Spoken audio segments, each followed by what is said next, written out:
Pumirma sa alyansa ang kasalukuyan at dating partido ni Pangulong Bongbong Marcos. Yan ang Partido Federal ng Pilipinas na partido ng Pangulo mula nang tumakbo siya noong eleksyon 2022. At ang pinanggalingan niyang Nacionalista Party na naging partido rin ng kanyang amang si dating Pangulong Ferdinand Marcos Sr.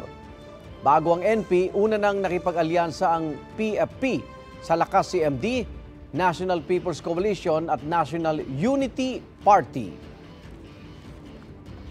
Igan, mauna ka sa mga balita. Mag-subscribe sa GMA Integrated News sa YouTube. Sa mga kapuso abroad, subaybayan nyo kami sa GMA Pinoy TV at sa www.gmanews.tv.